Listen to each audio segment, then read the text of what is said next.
Pour l'instant, sur les routes de la lavande, j'ai croisé beaucoup plus de pommiers à perte de vue et des genêts que des champs de lavande. Mais ô surprise, ce matin, en arrivant à Digne, un champ de lavande en fleurs.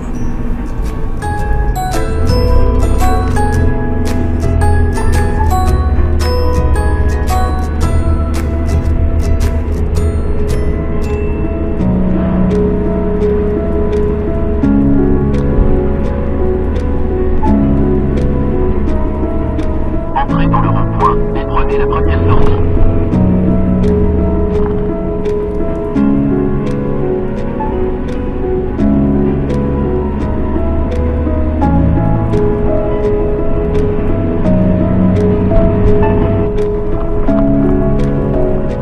Ralentissez, 50 km/h.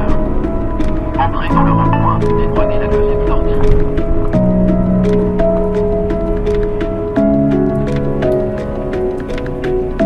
Prenez la deuxième sortie.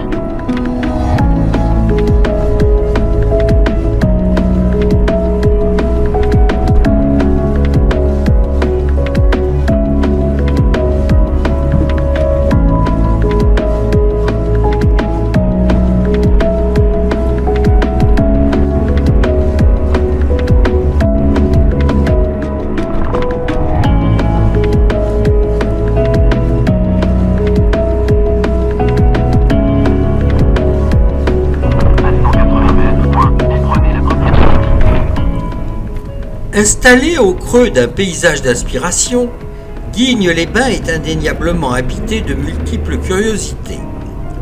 Préfecture du département, Digne-les-Bains est aussi connue pour être la capitale historique de la lavande. Au seuil des Alpes du Sud et de la Provence, la ville s'étire dans un paysage de moyenne montagne. Cela lui assure une qualité exceptionnelle d'air très peu humide. Aussi, loin des pollutions des grands centres urbains, Digne-les-Bains possède le charme et la douceur d'une ville moyenne qui prend soin d'elle.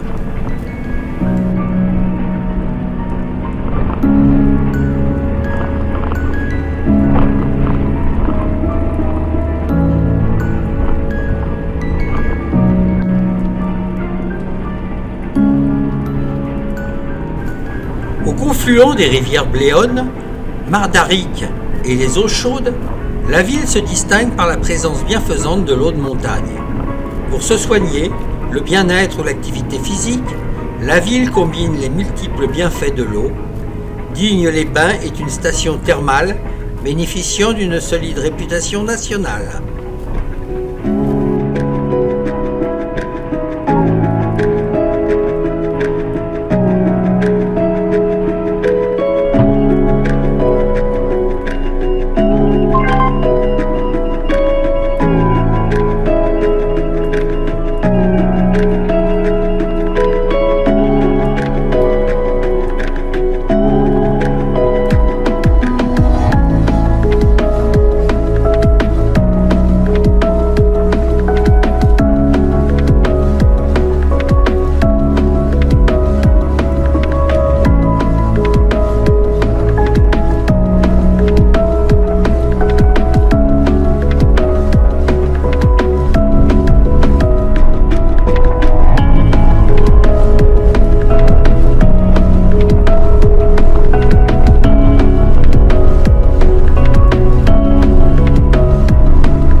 Bye.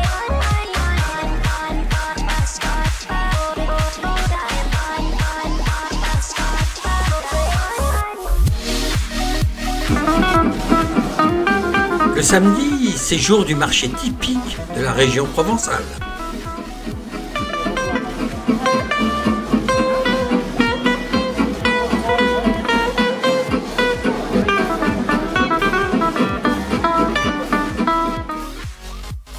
On imagine facilement que le centre ancien situé dans le quartier du Rochas est le siège historique de la ville.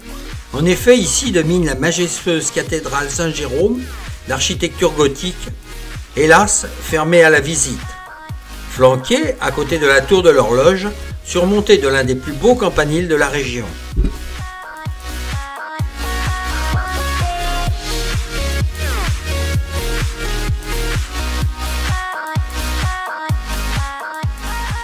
En réalité, la ville trouve ses racines un peu plus au nord, dans le quartier du Bourg.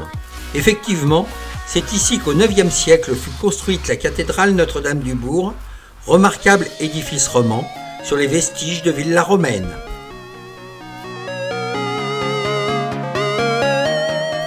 La Clue de Barlès se situe sur la route de Barlès à 20 km au nord de Digne-les-Bains.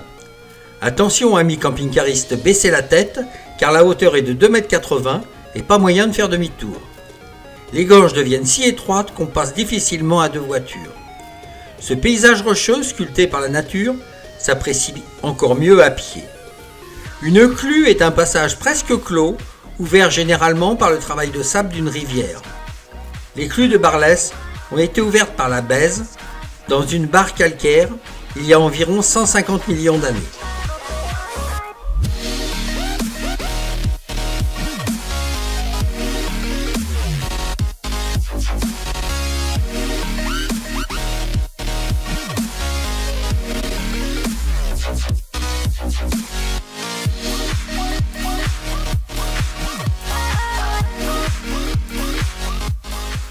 La dalle aux Ammonites est un site naturel remarquable constitué d'une strate rocheuse contenant un très grand nombre d'ammonites fossilisées. Cette dalle inclinée à 60 degrés est composée de calcaire gris. Elle présente environ 1500 ammonites. Ces ammonites peuvent atteindre un diamètre de 70 cm. On estime l'épaisseur du dépôt à 20 cm, mise en place sur une période d'environ 100 000 années.